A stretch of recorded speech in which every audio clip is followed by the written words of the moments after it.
tardes a todos ustedes. Buenas noches al doctor Piñero y a Carla Díaz.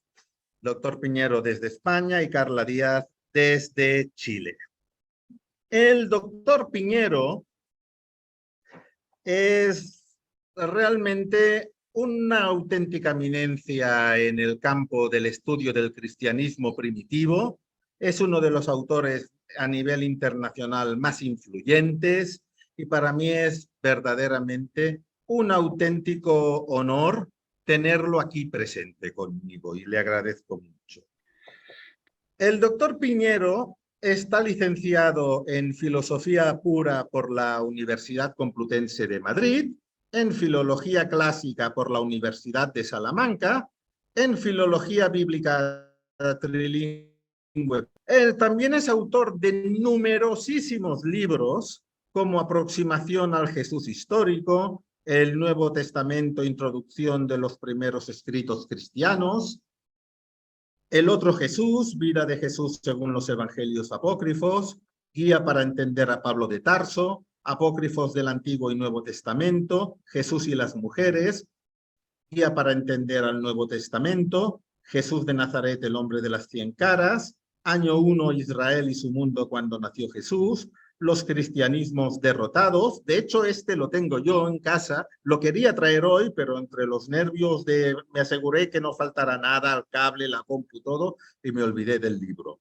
Además, es coautor de varios libros colectivos, como Apócrifos del Antiguo Testamento, Hechos Apócrifos de los Apóstoles, Textos Gnósticos, Biblioteca de Nag Hammadi, y los libros del Nuevo Testamento. De hecho, el doctor no me perdonaría si no lo mencionara. Esta semana yo estuve en Ciudad de México, estuve tratando de buscarlo en la librería Gandhi, una de las más importantes de Ciudad de México, y lo quería traer hoy, pero lamentablemente no lo encontré. Estaba en otra sucursal de la librería, pero ya era el último día y al día siguiente ya tenía que regresar y no tuve tiempo. Pero para estas Navidades yo le aseguro, doctor, que este libro va a caer sí o sí. Pues no sé si me dejo algo de usted. Bueno, te lo agradezco, Jordi, pero no digas tantas cosas, no sea que se cree mucha expectativa y luego, okay. Luego es peor. Bueno, pues tú tranquilo y lo que podemos hacer es empezar cuando quieras con las preguntas y a ver si nos queda un poco de tiempo para los que quieran preguntar al final y si sé responder, pues lo digo. Perfecto. Antes, si me permite, voy a hacer una pequeña presentación de Carla. Carla Díaz dispone de un canal de YouTube, Investigando la Historia, que se lo recomiendo a todos absolutamente. Ya les pasaré el link en el Google Classroom. Es un canal especializado, podríamos decir que en términos historia y arqueología bíblica, pero entiéndanlo de un modo absolutamente no confesional y crítico, y además no solo se limita a la Biblia propiamente dicha, sino a todas las culturas mencionadas en la Biblia también. Ella ha hecho varios videos acerca de Egipto, ha entrevistado muchas veces al doctor, pero de hecho la especialidad que ahora estoy viendo que más disfruta más es la cultura ugarítica y está tratando que yo sepa, que recuerde de aprender el alfabeto ugarítico. No sé si quieres comentar algo, Carla. Primero, gracias. Saludar al doctor Antonio, que no puede abrir antes el micrófono. ¿Cómo está, querido doctor? Ay, yo estupendamente, y más ahora, no quejas, no hay quejas, nada, sin quejas. Estupendo. Bueno, agradecerle al doctor Antonio Piñero que siempre él está tan dispuesto a colaborar con distintos canales de YouTube, universidades, con este tema de la divulgación de la historia antigua. Así que, primero que todo, muchas gracias, doctor. También agradezco al profesor Jordi Torres y también a la Universidad de Ciencias y Artes de Chiapas por darme esta oportunidad de estar acá presente. Realmente yo no sé por qué estoy aquí, porque solamente fui el contacto para que el doctor pudiese colaborar acá. Pero gracias por confiar en mi canal para luego pasar la grabación de esta conferencia virtual. Pues yo creo que con esto ya podemos empezar y le pasamos ya la palabra para el doctor. Pues adelante, doctor. Bueno, yo sé que el tema que me habéis propuesto son 25 o 26 cosas que sabemos del Jesús histórico o que podemos sospechar que sabemos, porque en historia antigua la mayoría de las veces andamos dudando si sabemos ciertamente una cosa o simplemente la barruntamos. Bueno, vamos a suponer que en líneas generales estamos seguros, pero lo más importante que me preguntaría alguien en la calle y rápidamente me diría, bueno, ¿y usted cómo sabe cosas del Jesús histórico que contradice lo que afirma, por ejemplo, mi párroco en la homilía dominical? ¿En qué se fundamenta usted? ¿No le parece a usted que los historiadores que dicen que son independientes unas veces niegan que tal hecho o tal dicho pertenezca al Jesús histórico y otras afirman, pues como decía antes, en contra de la opinión de mucha gente, con una interpretación un tanto rara? ¿No será que los independientes quitan o ponen según su querer, su libre arbitrio? Pues yo, como me lo han preguntado muchas veces, yo respondería que a un verdadero historiador le tiene que dar exactamente igual lo que salga de una investigación serena. Es decir, no puede partir de una imagen, como presuponen algunos, de un Jesús histórico, Jesús de la historia, no de la teología, de un Jesús que a él le gusta o por lo que sea le satisface. No puede hacer eso. Si hiciera eso, no sería un historiador. Bueno, y dicho esto, las maneras que tiene la investigación desde hace aproximadamente 250 años es examinar con lupa los evangelios una vez que cae en la cuenta que hay ciertas razones serias para pensar que en algún momento los evangelios pueden ser escritos de propaganda de la fe en un personaje, en este caso Jesús de Nazaret, y que pudieran ser dignos de ser mirados con la lupa crítica. Bueno, yo afirmaría, eso me parece muy bien. Hay indicios suficientes para pensar que los evangelistas a veces redondean un poco las cosas o la presentan de un modo muy raro. Por ejemplo, si van ustedes al Evangelio de Marcos y van al capítulo 3 y se encuentran con que Jesús está en la sinagoga, probablemente de Cafarnaún, y que cura a un hombre con la mano seca. Está al inicio totalmente de su ministerio público y lo cura en un sábado. Y ahora sabemos que en aquella época se dudaba, los rabinos dudaban si curar cosas que no eran totalmente necesarias, no eran de vida o muerte. Es decir, el que tiene la mano seca puede curarse pasado mañana, cuando no sea sábado ya, o es un trabajo o no lo es.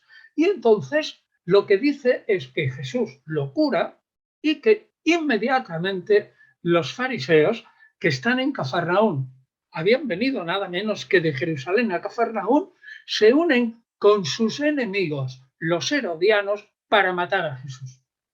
Eso es rarísimo, así de repente.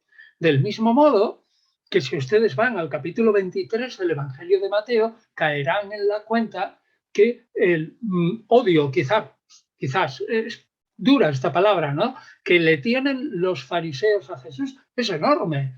Es decir, y los fariseos parece que no quieren saber nada de Jesús y Jesús les responde llamándole hipócritas y poniéndoles vernos. Pues bien, ¿cómo se compagina eso con que los fariseos le inviten varias veces a comer? Y sobre todo, ¿cómo se compagina con la noticia que nos da Lucas en el capítulo 13, versículo 31, si no me equivoco, creo que no, en el que unos fariseos van corriendo a Jesús y le dicen, escápate porque el rey o el tetrarca Herodes Antipas quiere matarte. Vamos a ver, si los fariseos en el capítulo 3 de Marcos se unen con sus enemigos herodianos para matar a Jesús, ¿cómo ahora salen corriendo para salvar la vida de Jesús? Y así hay ciertas cosas, como por ejemplo, que Jesús diga, bueno, ¿y el fin del mundo? Le preguntan los discípulos, ¿cuándo va a ser? Y dice Jesús, pues yo no tengo ni idea. Yo, como hijo de Dios que soy, como todo judío, no lo sé. Eso solo lo sabe el Padre. Pues entonces, esa respuesta de un Jesús que no sabe una cosa tan importante puede llamar la atención muy notablemente de los investigadores, porque la Iglesia de finales del siglo I, que ya transmite el Evangelio de Marcos, eso está en el capítulo 13, también si no me equivoco, pues resulta que ya piensa que Jesús es el guerrero divino que lucha contra Satanás, es decir, es una entidad divina, al menos después de su muerte y subido al cielo. O, por ejemplo, cuando alguien lee las noticias tan enrevesadas, tan contradictorias sobre la resurrección de Jesús, en que cada uno presenta a un personaje como el receptor de la primera visita, llamémosle así, primera aparición de Jesús, cuando ve que los testigos se contradicen, pues uno piensa, es que realmente tendré que mirar los evangelios con lupa, porque yo no acabo de ver claro si realmente estos textos son dignos de una confianza absoluta. Es decir, el historiador independiente empieza a darle vueltas a la cabeza y preguntarse, ¿yo me puedo fiar de los evangelios de una manera absoluta? Es decir, que todo lo que dicen es verdad. ¿Cómo es posible que, por ejemplo, presenten Mateo y Lucas en los capítulos primeros de sus respectivos evangelios un Jesús tan distinto que parece que están hablando de la infancia de dos Jesuses distintos? Bueno, ¿cómo puede repetirse una multiplicación de los panes? ¿Cómo es que la historia de la pasión está transida de textos que son citas y alusiones a los profetas del Antiguo Testamento?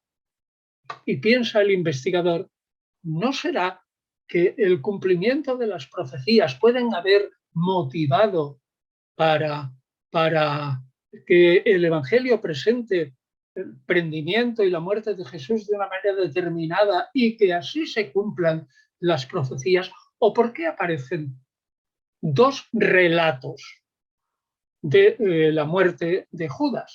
Bueno, y en muchas cosas. En una palabra, que yo creo que el investigador independiente, a quien sinceramente le da igual lo que salga de su investigación, si Jesús era casado, no le importa; si era soltero, no le importa; si era manso y humilde de corazón, si se demuestra, no le importa; si era enemigo o no enemigo del divorcio, pues a ver qué es lo que sale. Entonces, eso es lo que yo digo, hay que mirar los evangelios con la lupa crítica. Hay muchos criterios para determinar si un dicho o un hecho de Jesús es auténtico o se puede dudar de él.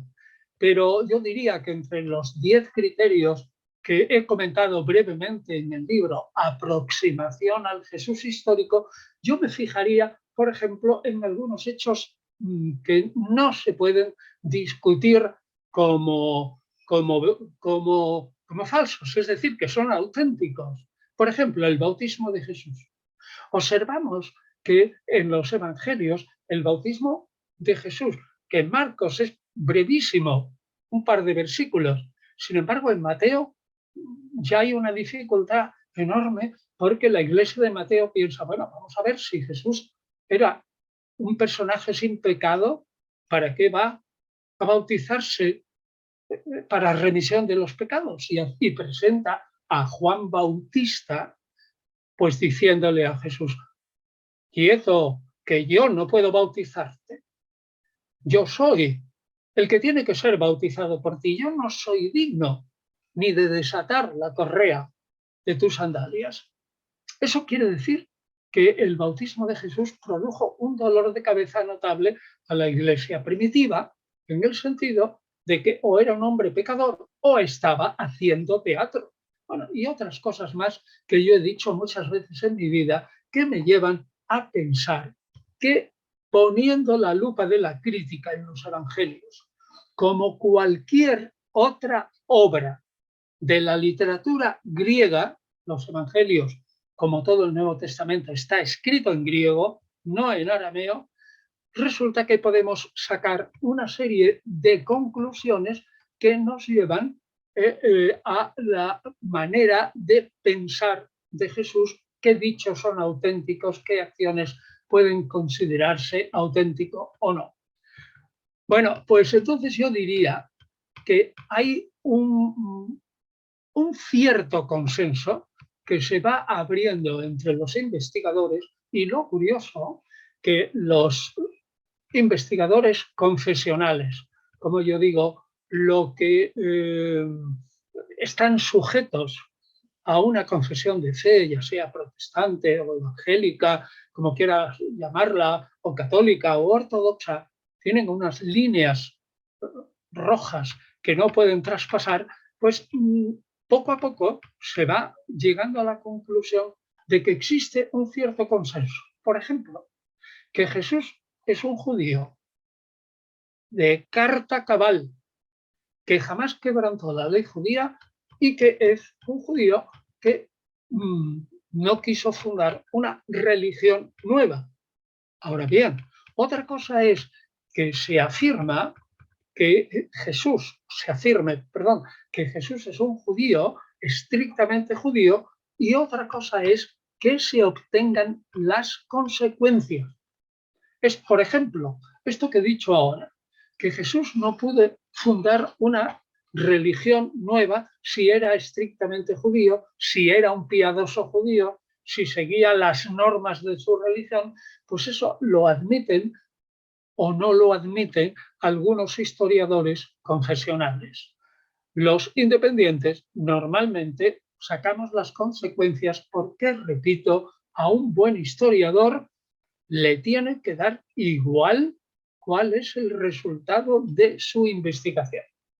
Bien, entonces se ha hecho un consenso que, insisto, también va creciendo en adeptos día a día para nombrar 24, 25, 26 cosas que podemos afirmar como probablemente ciertas. Y digo probablemente ciertas porque también me han oído muchas veces que en historia antigua muchos eventos, muchos dichos y hechos de personajes famosos se construyen por medio de hipótesis.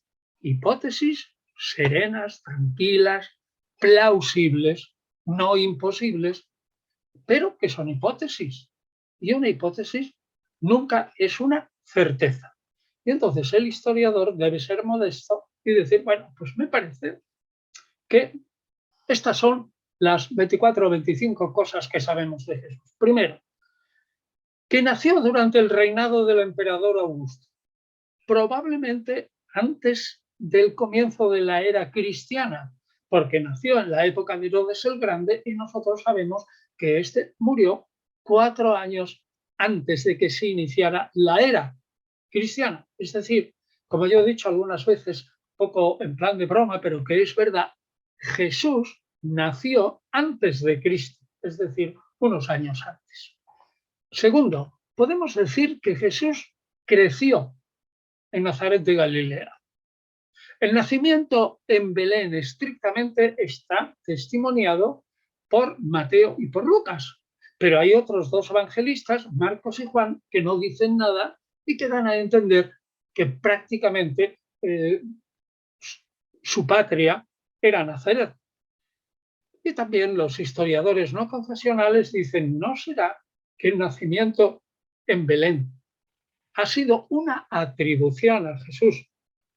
Porque hay una profecía de Miqueas en el capítulo 5 al principio, cuando dice, y tú, Belén, Efratá, aunque eres la menor entre las familias de Judá, de ti ha de salir aquel que ha dominado en Israel. Es decir, de ti ha de salir el Mesías. Entonces es muy posible que los cristianos primitivos dijeran, pues si hay alguna duda, es evidente que hubo de nacer en Belén.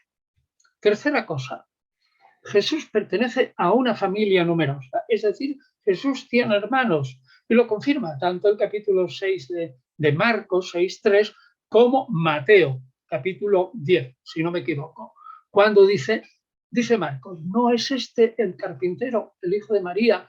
¿No son sus hermanos Santiago, José, Judas y Simón? Fíjense todos, Jacob, José, Judas, Simón, todos patriarcas de Israel. Y luego dice que tiene 2 hermanas, pero desgraciadamente no dice los nombres. Es decir, probablemente tuvo hermanos, la Iglesia solo defiende la virginidad de María para el nacimiento de Jesús, pero toda la Iglesia primitiva no le importó en absoluto nada que María luego se comportara como una mujer normal y tuviera hijos. La cuarta cosa fue que Jesús fue un individuo profundamente religioso. Es decir, que la personalidad de Jesús es entusiásticamente religiosa y que está moldeada por la fe del Israel de su tiempo. 5. Que la fe de Jesús y su religiosidad fue totalmente judía. Que Jesús se atiene a las creencias prácticas religiosas de su pueblo, que observa las fiestas, que frecuenta las sinagogas, que acepta sus ritos, va al templo, que estima profundamente la ley de Moisés y parte de su vida es comentarla, y no solo comentarla, sino exigirla en toda su pureza, es decir, más intensamente todavía. 6. Jesús fue atraído por la personalidad de Juan Bautista, por su mensaje religioso, fue bautizado por Juan Bautista y probablemente pasó un cierto tiempo con él. Es más, 7. Jesús toma de Juan Bautista el marco de su mensaje, es decir, el inicio del mensaje de Jesús, cuando probablemente funda un grupo aparte de Juan Bautista y no sabemos por qué exactamente, alguna pequeña o grande discrepancia tenía que tener con Juan Bautista, aunque luego la alaba tremendamente en el Evangelio como el mayor hombre de los nacidos de mujer. Pero lo cierto es que Jesús se siente tan influido por su maestro que el inicio de su predicación prácticamente repite las palabras de Juan Bautista.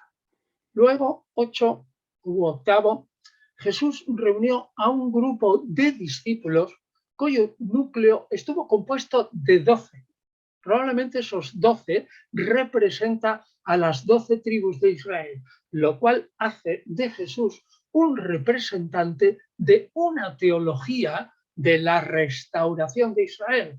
Es decir, cuando llegue el reino de Dios, este mismo Dios restaurará las 8 tribus y media, casi 9, perdidas que andan por ahí, no sabemos dónde, y volverán a Israel a lomos de águila, como dice Isaías. 9. Jesús actuó y habló con el convencimiento de ser ante todo un profeta.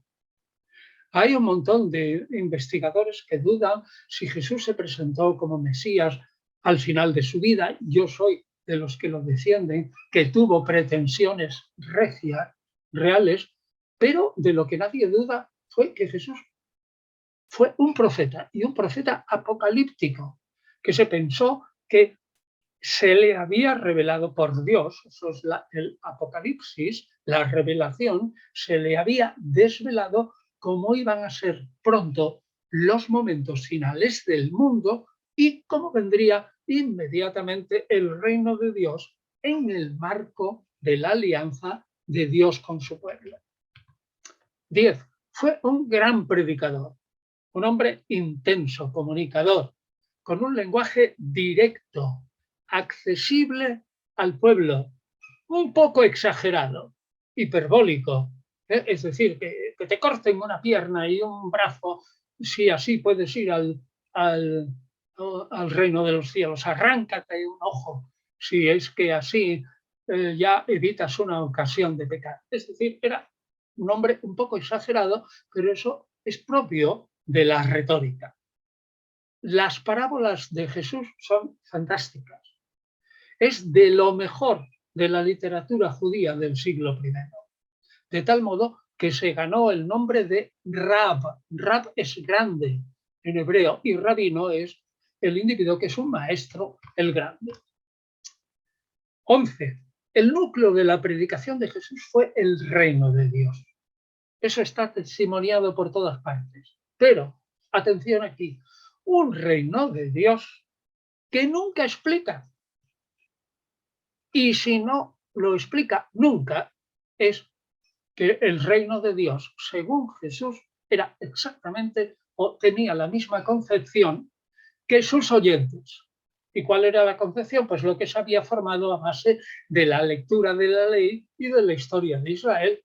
Es decir, la piedad de Israel en su tiempo decía que Israel sería protegido por Dios, el pueblo elegido, se desembarazaría de todos sus enemigos y finalmente sería el dominador de todas las naciones de la tierra, de tal modo que las convencería para que adoraran a Yahvé al menos respetuosamente. 12. Jesús no fue un predicador universalista. Ciñó su predicación a Israel. No fue un hombre que predicara a los paganos. Es decir, se sintió enviado solo a las ovejas perdidas de la casa de Israel. Nada de predicar a los gentiles. 13. Jesús se dirigió de un modo especial a los pecadores, es decir, a aquellos más necesitados de conversión para prepararse para la venida del reino. Precisamente, Jesús se centró en sujetos relativamente marginales, necesitados de la conversión desde el punto de vista religioso. No se dedicó a predicar a los ricos, sino a aquella gente del pueblo que no tenía mucha idea, diciéndole que no tenía más remedio que prepararse para la venida del reino de Dios, comenzando por el arrepentimiento. 14. Jesús no creyó que la instauración del reino iba a depender de los hombres, sino que dependería de Dios. Es decir, él no tenía un ejército. Israel no lo tenía tampoco. Los imperios del mundo, como los partos o el imperio romano, eran inmensos. La iniciativa humana no podía hacer nada contra Roma. Bueno, de nada valdría. Solo Dios, los ángeles luchando con unos pocos de Israel, el brazo armado de quizás 12 legiones de ángeles serían los que instauraran el reino. El reino aparecería probablemente, según Zacarías y según Jesús, en el Monte de los Olivos, y de ahí descendería el rey, capítulo 9 de Zacarías también, para entrar en Jerusalén como un rey pacífico. 15. Creyó que el reino de Dios era en la tierra de Israel. Es decir, era un reino material.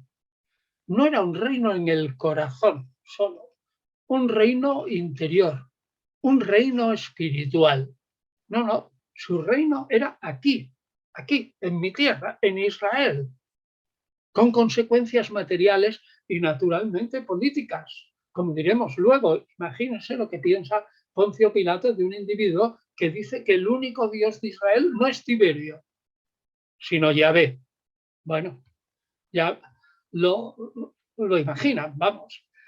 La concepción del reino es integral, es decir, es en la tierra, probablemente en una primera fase, y en una segunda fase, probablemente ya eternamente en el cielo.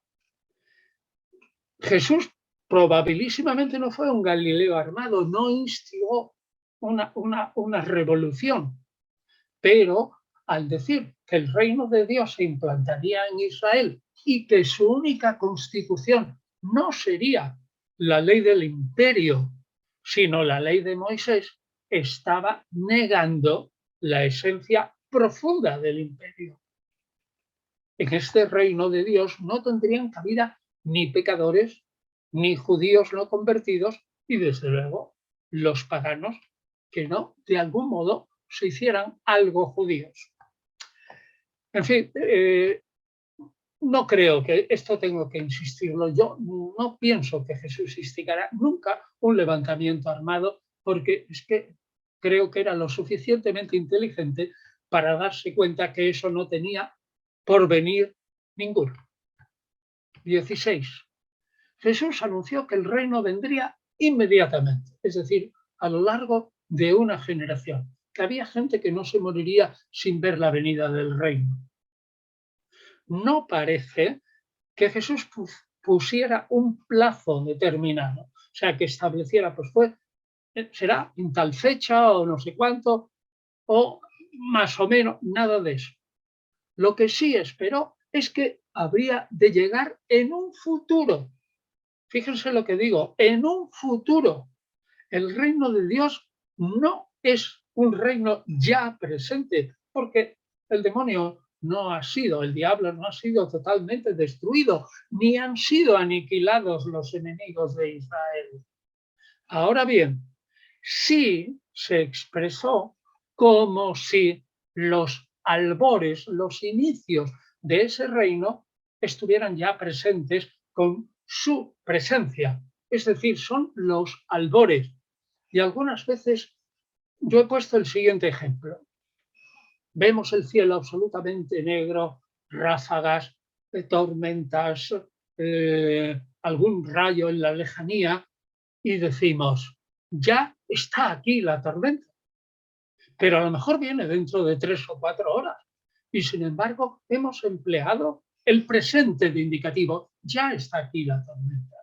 Eso es lo que decía Jesús, es tan inmediato que casi está aquí.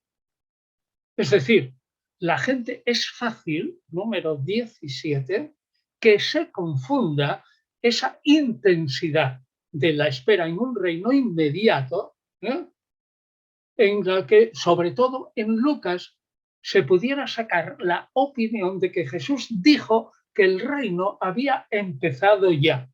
En eso yo he mantenido enormes batallas, porque desde finales del siglo XIX me parece que ha quedado demostrado en todo el conjunto de los evangelios que el reino de Dios es totalmente futuro. Si van ustedes al capítulo 17 de Lucas, en esa famosa frase, fíjese, dicha a los fariseos, lo cual ya es sospechoso, el reino de Dios está a vuestro alcance o en vuestro interior, dentro de vosotros. Pero si ustedes leen todo el capítulo 17, hay 15 verbos, por lo menos en futuro. Vendrá, será, acontecerá, ocurrirá. No en el presente, jamás.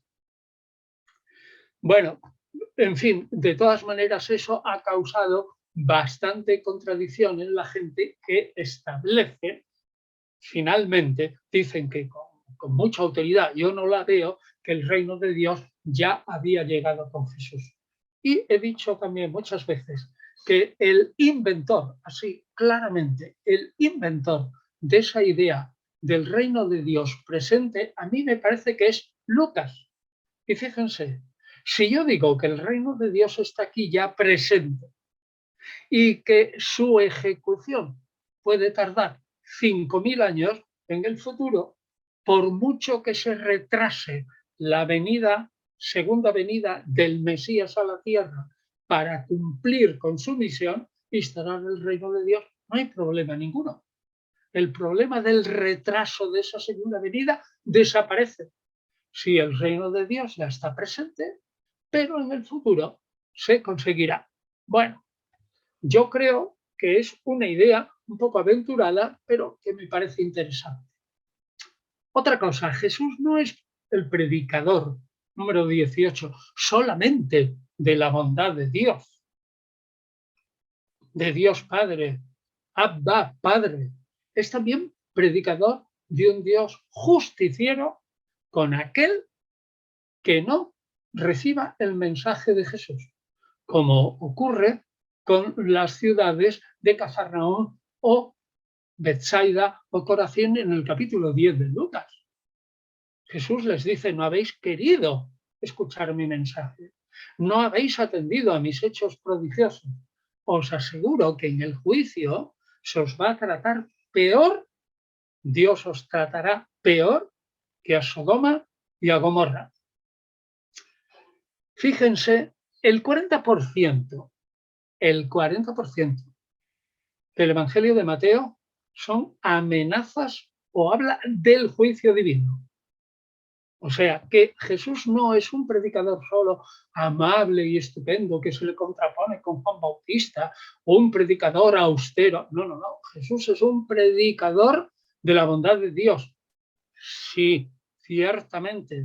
Del amor por los pecadores, ciertamente, el hijo pródigo. Pero al que no haga caso, ese se va al infierno y al fuego eterno y al gusano que corroe, y allí será el llanto y el rechinar de dientes. 19. A mí me parece claro que Jesús fue un exorcista y un sanador. Los hay en el siglo XXI. Gente con una potencia psicológica tremenda, no sé si tiene efluvios en sus manos, no lo sé, no entiendo de eso. Pero lo que digo es que hay gente que se siente sanada profundamente si tiene confianza en el sanador. Eso es lo que le pasaba a Jesús.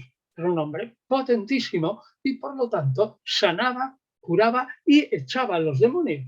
A mí no me cabe la menor duda que si hay algún milagro que yo creo que está justificado incluso por los enemigos de Jesús, es que Jesús hacía acciones que no se explicaban de una manera corriente y vulgar. Es decir, que hacía curaciones espectaculares. 20. Jesús fue un predicador de la moral interior, sobre todo, no de los ritos, del individuo ante Dios. Pero Jesús no es partidario de abolir, eliminar el culto judío y el culto del templo de ningún modo. Purifica el templo, se juega la vida purificando el templo. Lo podían haber matado allí mismo, en 15 segundos. Pero él prima los aspectos éticos, morales, interiores, lo que sale del corazón, la pureza interna, la misericordia, el amor al prójimo, que está sobre ofrecer por encima, sobre ofrecer sacrificios en el templo. Por eso, además, Galileo, muy lejos del templo, sus distinciones entre lo puro y lo impuro, que valían para entrar o no entrar en el templo, si él estaba a 100 kilómetros y pico del templo de Jerusalén, es lógico que un Galilea tuviera menos dificultades entre lo puro e impuro, ya que por la noche o con una ablución ritual, esa impureza desaparecía. 21. Jesús radicalizó la ley. No es que Jesús fuera en contra de la ley, como algunos han dicho, ni mucho menos. En todo caso, en contra de Moisés, por la tradición de que Moisés recibió toda la ley escrita luego y la ley oral con sus interpretaciones en las revelaciones del Sinaí, pero la ley escrita fue plasmada por unos escribas al dictado de Moisés, según pensaban los judíos.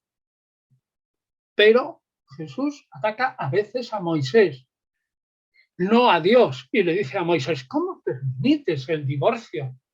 Si resulta que el Dios de Israel en el capítulo 1 establece que el hombre es macho y hembra y que lo que Dios ha unido no lo separe. Y Jesús es uno de los partidarios, junto con los esenios, más acérrimos del divorcio, del no al divorcio.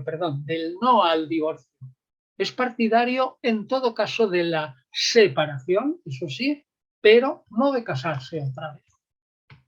22.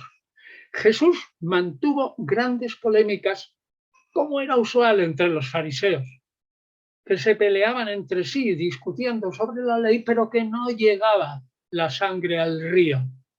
Este conflicto con los fariseos, que eran sus colegas, un fariseo que no fuera un colega de Jesús jamás lo habría invitado a comer, jamás se habría trasladado de Jerusalén a Galilea para escucharlo, jamás.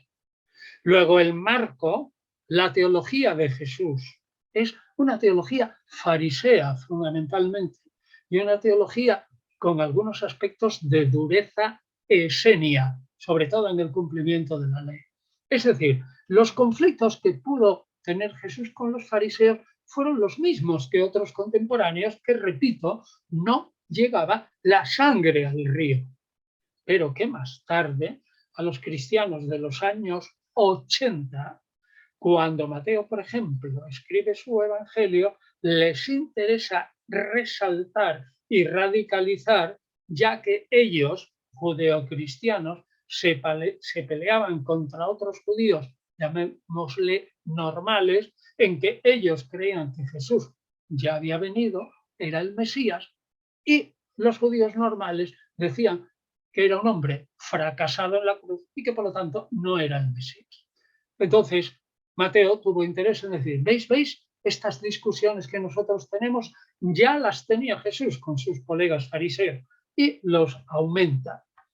Yo creo que hay que entender las discusiones de Jesús con los fariseos como discusiones normales entre escuelas farisaicas del momento.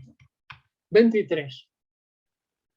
Es probable que la vida pública de Jesús durara poco tiempo, porque era perseguido por Herodes Antipas y probablemente tenía el ojo encima de Poncio Pilato desde Cesarea, ya que era discípulo de Juan Bautista, a quien Herodes Antipas había cortado el cuello porque era un individuo peligrosísimo y le podía montar un motín en cualquier momento.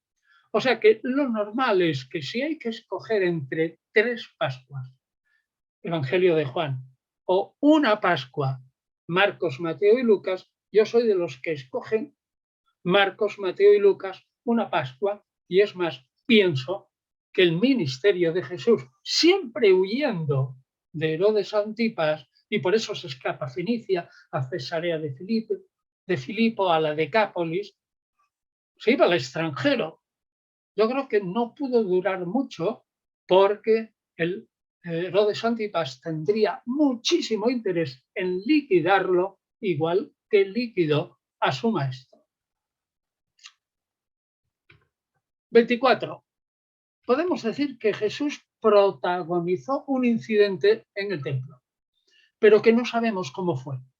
Tal como lo predican o lo proclaman mejor los evangelistas, pensando que Jesús se sube a un estrado, coge un látigo y empieza ahí a lanzar un discurso. Es totalmente imposible, porque un individuo que lanza las monedas al suelo, donde había un montón de cambistas, que abre las jaulas de las palomas y de las tórtolas y de otros animales pequeños, armó un jaleo de tal calibre, sobre todo con lo de las monedas, que si no está protegido por sus discípulos y sale corriendo en segundos del templo, probablemente le hubiera costado la vida allí mismo.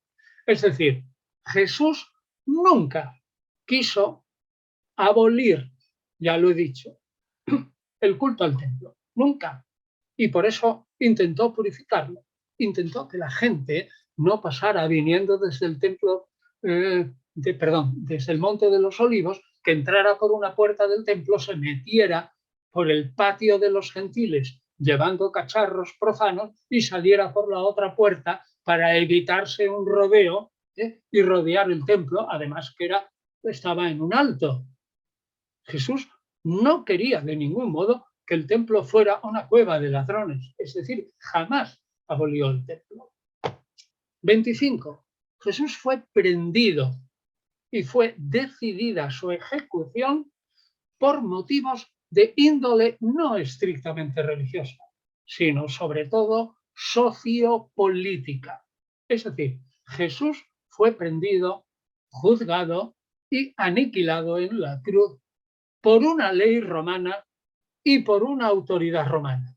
Yo no niego de ningún modo que las autoridades supremas sacerdotales no tuvieran muchas ganas también de quitarse de en medio a un Jesús que armaba un tumulto en el templo. Y el capítulo 11 del Evangelio de Juan lo dice claramente cuando presenta a Caifás diciendo a sus colegas del Sanedrín: no seáis tontos, vendrán los romanos con este Jesús y no solo lo van a matar a él, sino a nosotros y a la mitad del pueblo. Pero ¿no veis lo que predica? Mejor es que muera él, uno, por el pueblo, que no que perezca el pueblo entero. Es decir, probablemente las autoridades, las llamadas familias sacerdotales, tenían ganas enormes de quitarse a Jesús del medio, pero fue Poncio Pilato con una ley romana y como sedicioso contra Tiberio. Ya lo dije antes, de ninguna manera Jesús podría haber encajado en el Imperio Romano, puesto que proclamaba un reino de Dios cuyo rey era Yahvé, pero no Tiberio. Así que Jesús era un personaje temible tanto para las autoridades judías como para los romanos. Y si hay que prestar caso a la entrada de Jesús en Jerusalén, según los evangelistas Mateo, Marcos, Lucas, allí se presentó como rey Mesías. Caramba, el rey de Israel en contra del emperador romano. Bueno, imposible, se lo tuvieron que quitar de en medio. Y por último, y dejo un pequeño espacio para preguntar, Jesús murió en tiempos del emperador Tiberio y fue crucificado en una crucifixión colectiva. Jesús no murió solo, murió.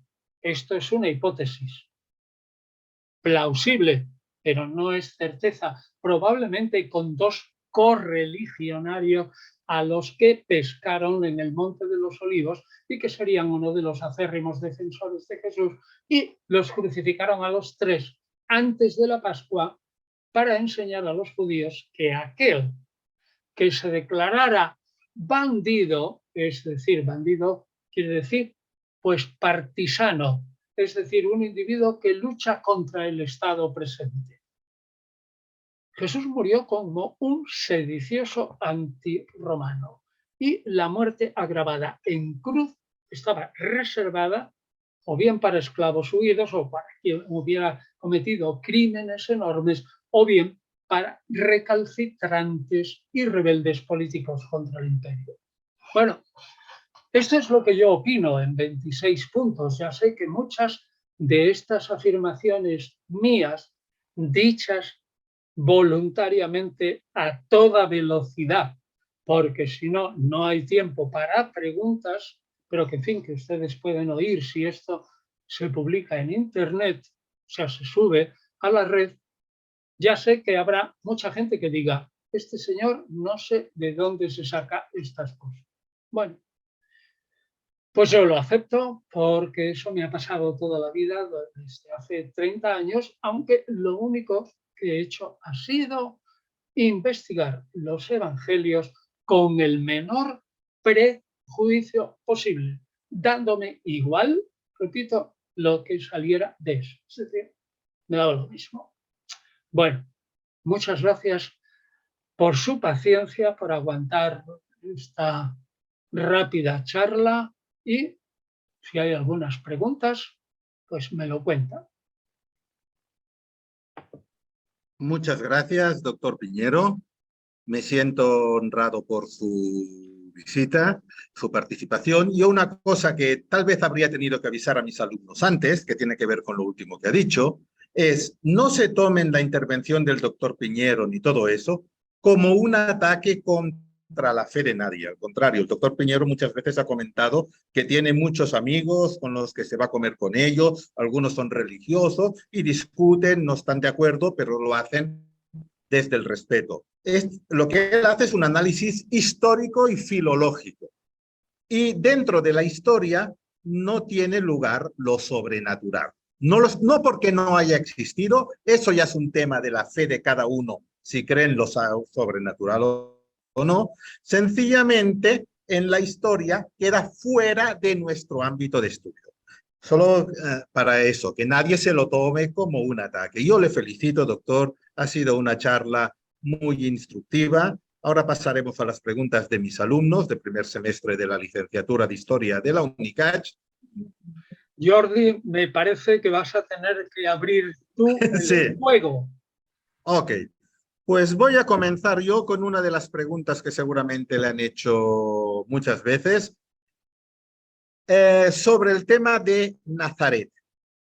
Hay algunos autores que consideran que tal vez no fuera tanto Jesús de Nazaret, sino Jesús el Nazoreo. Aclaro a mis alumnos, los nazoreos eran, seguramente el doctor Piñero lo sabrá describir mejor que yo, un grupo particular de judíos que hacían ciertos votos de obediencia a Dios, como por ejemplo abstener, se dejaban el pelo largo, se dejaban barba, se abstenían de beber alcohol, etcétera, y podía ser permanente, pero también temporal. Entonces, algunos autores sostienen que más que Nazaret, aunque Nazaret se ha comprobado que existía en la época de Jesús arqueológicamente, aunque algunos digan que no, Jesús de Nazaret sería más bien Jesús el Nazoreo, que habría hecho votos probablemente temporales, porque luego si nos fijamos, Jesús es acusado de beber tiene fama de borracho, de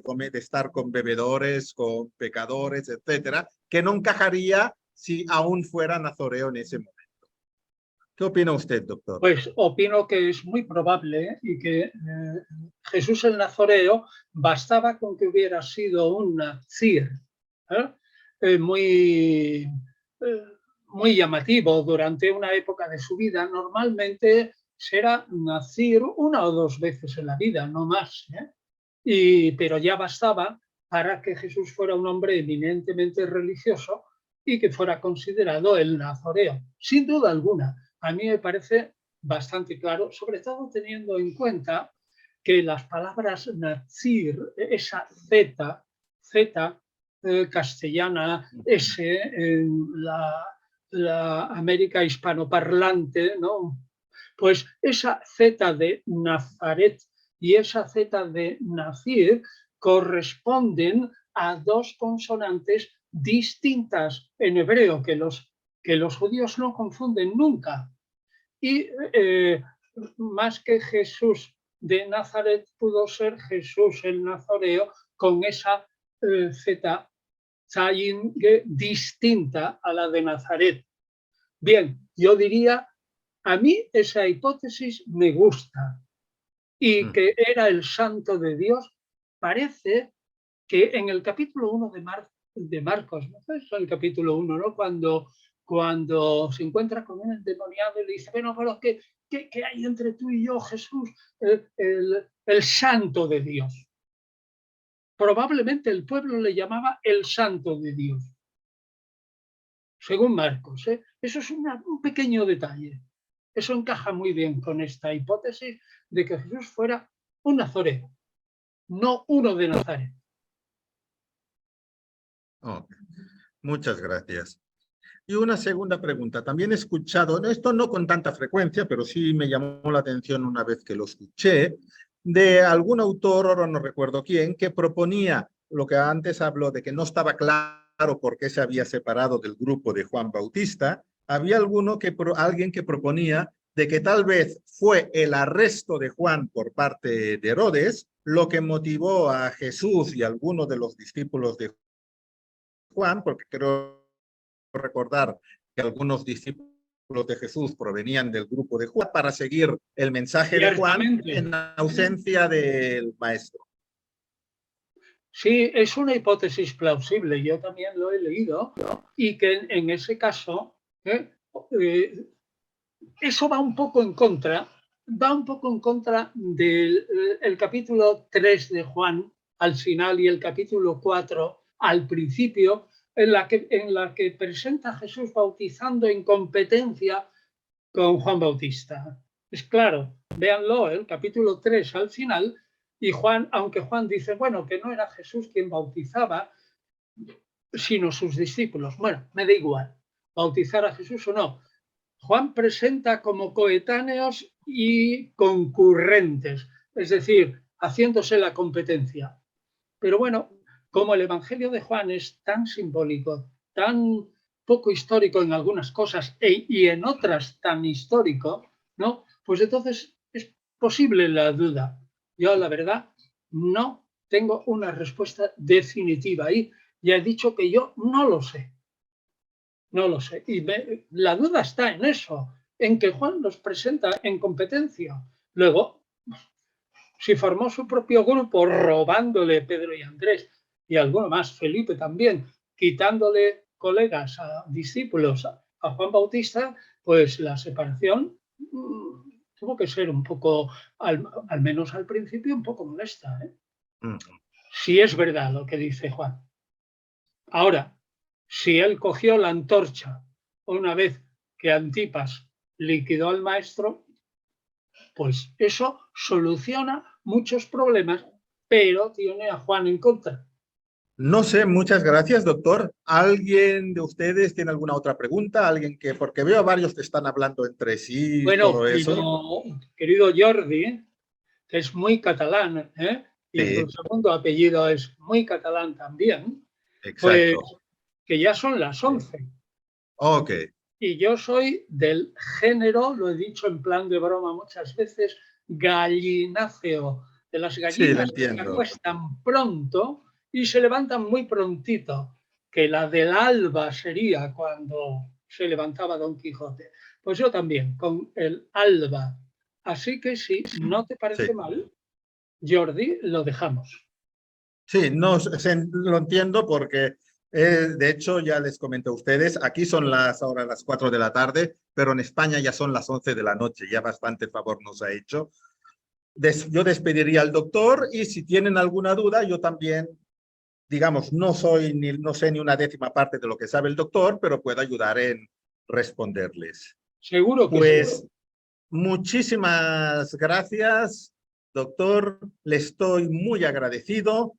Me siento honrado. De hecho, voy a girar un momento al menos para que a mis alumnos que les saluden. Ahí están. Saludos a todos. Saludos. De primer semestre. Bueno, y están todos ahí con la mascarilla. Bueno, pues entonces saludos a todos y ya hasta otra ocasión. Vale, pues hasta otra. Muchas gracias, doctor. Encantado. Hasta la próxima. Hasta luego. Muchas gracias. Vale, gracias. Encantado por mi parte.